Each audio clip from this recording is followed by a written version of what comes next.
Singkap Labuan Bajo, jejak perkembangan kota dan tradisi multikultur. Dalam perjalanan ke Labuan Bajo, perutku tak pernah kurasa sesakit ini. Aduh perutku, aduh perutku. Penggalan syair lagu rakyat Manggarai Barat di atas didokumentasikan oleh seorang pastor SVD yang bernama Piet Herkens dalam bukunya yang berjudul Flores Manggarai yang terbit pada 1930. Keseluruhan syair lagu tersebut menceritakan mengenai Rado Sawindao yang ditelan, empok, atau buaya dan masuk ke perut buaya itu. Dengan menggunakan pisaunya, Rado Sawindao menggelitiki perut buaya besar yang berenang di laut ke beberapa daerah seperti Emborong, Reok, dan Labuan Bajo sampai akhirnya Rado Sawindao keluar dari perut buaya. Sepotong syair itu merekam penggunaan kata Labuan Bajo pada tahun 1930. Melacak sejarah penggunaan kata Labuan Bajo, tak akan lepas dari menelisik sejarah kota Labuan Bajo, Kabupaten Manggarai Barat sekaligus Flores, sebuah pulau yang dinamai Cabo de Flores. Nama Flores berasal dari bahasa Portugis yaitu Cabo de Flores yang berarti Tanjung Bunga.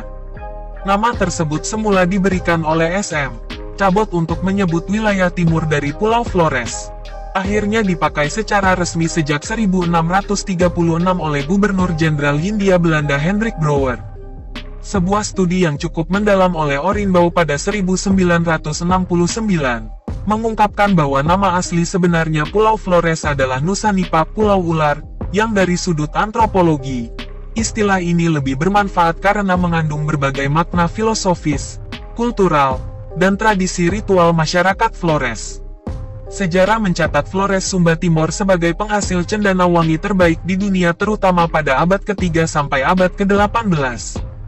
Sejauh ini, nama Labuan Bajo tercatat dalam laporan Jacques Nicolas Vosmaer dalam laporan Koloniale Jaarboeken Maanschrift tot verspreiding van kennis der Nederlandse en Buitenlandse overzijse bezittingen pada 1862 yang menyebutkan bahwa dalam artikel tahun 1833 dilaporkan sebuah perjalanan laut menuju Labuan Bajo.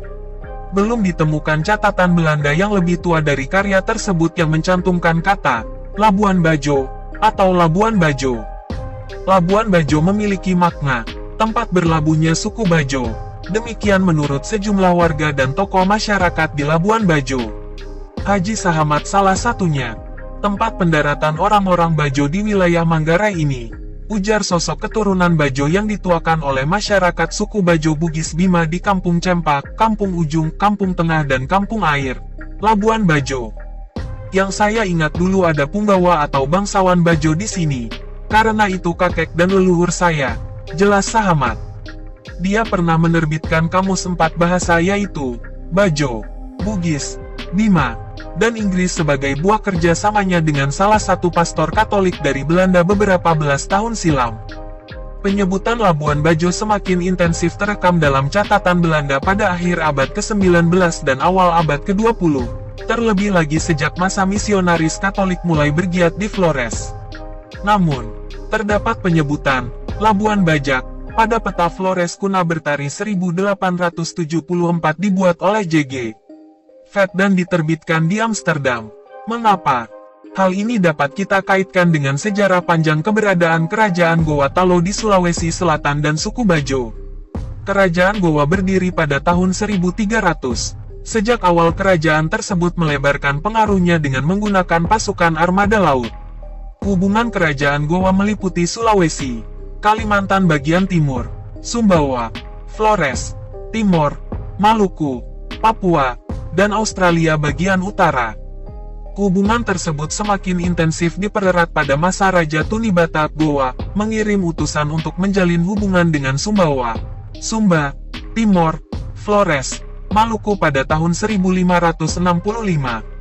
Pada tahun 1626, Kerajaan Gowa menguasai Pulau Flores, khususnya Flores Barat, Solor, dan Alor. Hal tersebut terjadi bersamaan dengan usaha Portugis dan VOC memperluas wilayah kekuasaan di Nusantara. Sejak saat itu, pengaruh budaya dan pergerakan manusia dari Sulawesi ke Flores terutama Flores Barat terjadi semakin intensif. Selain Gowa Talo, Kerajaan Makassar di bawah pimpinan Sultan Hasanuddin Makassar berhasil menguasai hampir seluruh wilayah Sulawesi Selatan dan memperluas wilayah kekuasaannya ke Nusa Tenggara, Sumbawa dan sebagian Flores. Pada 1661, Manggarai takluk pada Kerajaan Bima. Berselang 6 tahun, kekuasaan Gowa di Manggarai berakhir karena Gowa kalah perang menghadapi Belanda (VOC), sehingga harus menandatangani perjanjian Bongaya dan orang Makassar dilarang mengirimkan perahu ke Bima, Solor, dan Timor. Hampir seabad berselang, tahun 1795 bajak laut suku Bajo ternama dari Halmahera beroperasi di sekitar Laut Flores hingga ke kawasan Manggarai Barat, Flores. Penelitian Adrian B. Lapian dalam bukunya Orang Laut Bajak Laut Raja Laut, Sejarah Kawasan Laut Sulawesi Abad 19 yang terbit pada 2009 pun menyebutkan bahwa kawasan ini menjadi kawasan favorit bajak laut beroperasi.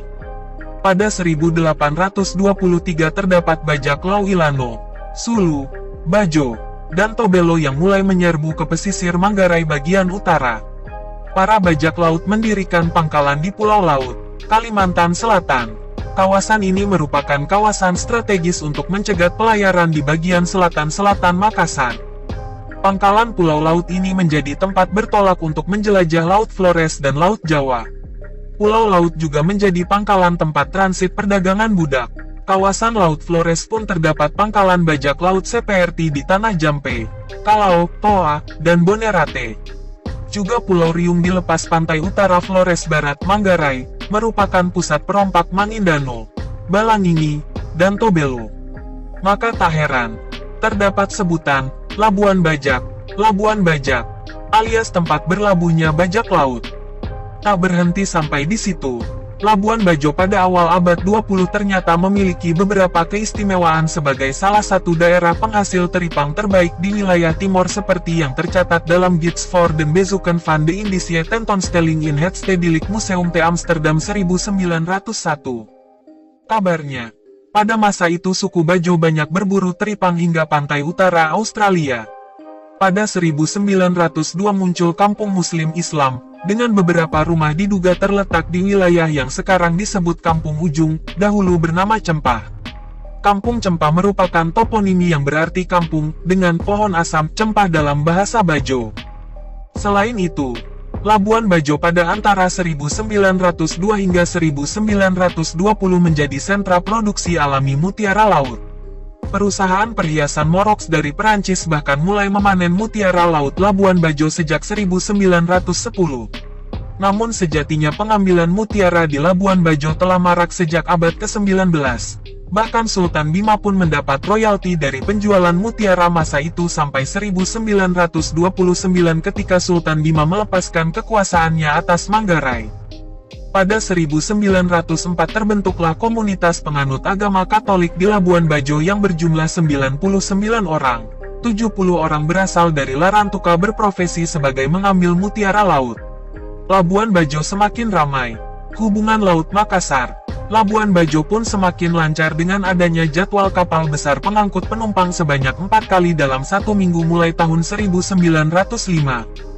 Tahun 1907, Flores bagian barat secara administratif dikuasai oleh pemerintah Belanda. Semenjak itu kegiatan pemerintah Hindia Belanda dan misionaris pun berkembang di Manggarai. Sampai pada 1910, Letnan Stein van Hensbroek yang mencoba membuktikan laporan pasukan Belanda tentang adanya hewan besar menyerupai naga di pulau tersebut. Pasca invasi Jepang, catatan kisah tentang Labuan Bajo seolah terhenti. Ingatan warga seniorlah yang kemudian muncul dalam bentuk mozaik narasi sejarah kota di pesisir barat Flores. Haji Syuting salah satu warga Kampung Air yang bercerita tentang perkembangan kampung pesisir Labuan Bajo yaitu Kampung Ujung, Kampung Tengah, Kampung Air. Kampung Ujung itu dulu namanya Kampung Cempah. Cempah itu bahasa Bajo, artinya pohon asam. Dulu warga di Kampung Air ini pindahan dari sana. Tahun 1973 disuruh bongkar semua. Itu masa Gubernur Ben Boy. Mau dibangun dermaga pelabuhan. Kami bakar itu rumah-rumah kayu. Pindah ke sini, ujar Haji Muhammad Syuting. Lelaki itu pernah menjadi kepala lingkungan kampungnya pada tahun 1978 sampai tahun 1999. Pria berdarah Bugis ini lahir di Bon tahun 1950. Dia mengaku tiba di Labuan Bajo dengan kapal bersama keluarga pada usianya yang ke-7. Pada era tersebut banyak warga Makassar Wajo Bon migrasi ke Labuan Bajo akibat terjadinya pemberontakan DITII yang dipimpin oleh Abdul Kahar Muzakar antara tahun 1950 sampai tahun 1965. Dulu tahun 1950-an yang pantai ini kosong, 1970-an saja hanya beberapa puluh rumah lah. Orang Bajo dan orang Bugis banyak di sini. Orang Bimaya ada juga. Dulu kami nelayan dan pelaut. Orang Bajo dulu tangkap ikan ya hanya pakai bubu. Orang Bugis yang buat bagan serong dan lainnya. Kenang Haji syuting. Dia juga pernah berprofesi sebagai koki di sebuah kapal ikan yang hilir mudik Labuan Bajo Surabaya. Wah, itu jadi koki paling berkuasa. Paling menentukan porsi makanan untuk awak sampai nahkoda, ujarnya terkekeh. Ia mengaku masih mengingat beberapa upacara adat sebelum berangkat melaut, membaca bintang bulan matahari sebagai alat navigasi di laut. Dulu kami banyak yang bisa membaca arah pakai bintang. Apalagi nahkoda kapal, harus tahu musim bagus. Bintang timur, bintang barat, bintang babi. Kompas dulu itu pakai silet. Diletakkan di atas piring yang ada airnya. Itu untuk arah barat dan timur. Tapi ya pakai bintang saja cukup. Kalau jam 3 malam, muncul lihat bulan di mana bintang di mana. Nanti bisa tahu di sana ada daratan. Ilmu itu dari nenek-nenek kami, jelasnya. Haji syuting yang juga mahir membuat kemudi kapal berbagai ukuran. Ia pun fasih menjelaskan adat tradisi orang Bugis termasuk menjelaskan rumah adat Bajo dan Bugis yang kini hanya tersisa beberapa saja. Di sini pastinya masih banyak yang bisa silat, pantun. Ada ahli gendang juga itu seperti Pak Dahlah. Haji Latuo itu ahli silat. Tradisi kawinan seperti mapaci diiringi bersanji juga masih ada. Ya memang jarang-jarang, tapi masih ada, ujarnya. Kemudian dia menjelaskan makna di balik nama-nama orang Bugis dan Bajo. Nama orang Bajo dan Bugis zaman dulu lucu-lucu. Misal Latuo artinya hidup. Rape tersangkut. Intang itu candik. Sape Wali itu malaikat. Patodo itu peniti. Papacok itu patok. Banyak aneh-aneh. Kalau makanan ya pesisir ya. Kuah asam. Ada kue-kue itu banyak. Onde-onde. Bepalaya. Kacipo. Tarajo. Gogos, buras, ujarnya.